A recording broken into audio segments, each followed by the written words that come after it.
Today, I'm going to be introducing the Solow-Swan Model, which is a direct improvement from the Malthusian model. It was invented in 1956, so it's much newer than the Malthusian.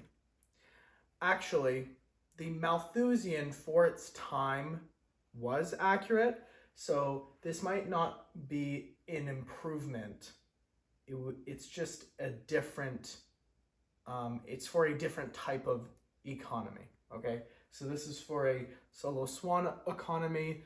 The Malthusian economy is based off of pre-industrial revolution, okay?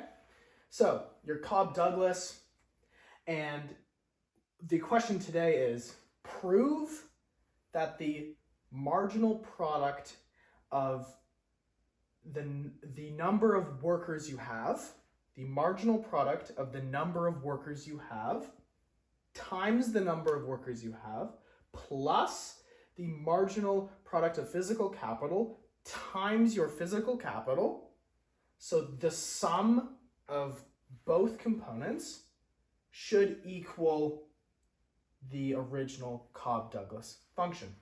So first step would be doing your partial derivatives. So finding your marginal products of either component. So we've done this here. Pretty simple stuff, guys. I'm not going to really go over this. And then you sub it into W and R. I'm not remembering. So this is physical capital is WT.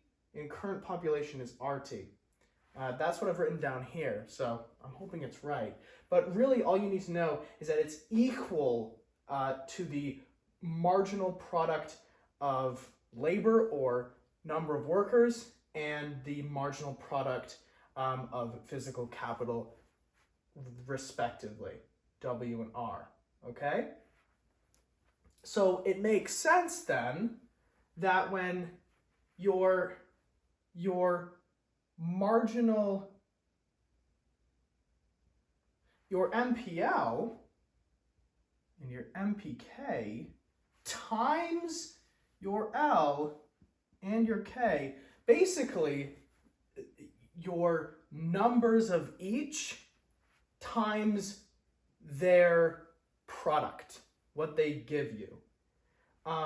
The sum of that is always going to equal your Cobb-Douglas. And I've proven it just with a few lines of algebra, right?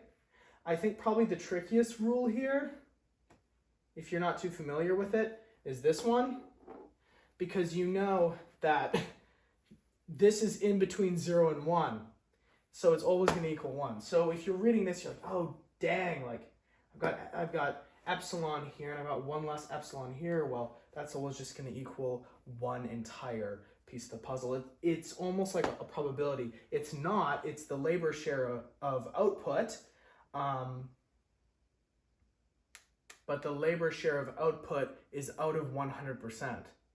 So if this is the labor share of output and this is 1 less the labor share of output, like if this is 0.5 and this is 0.5, that goes to 1 because it's 0.5 plus 0.5, okay? This is always going to be true. This is always going to be true if it's in between 0 and 1, okay? And then here you have it, your final proof. You're just trying to prove that this can get to this. Ooh, sorry. And we've done it. And this is sort of just the introduction to the Solow-Swan model.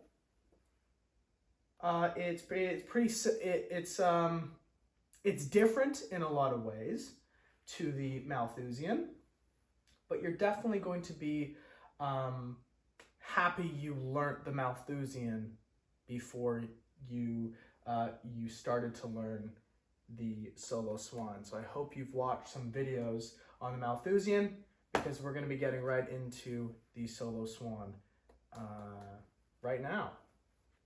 So thank you for watching.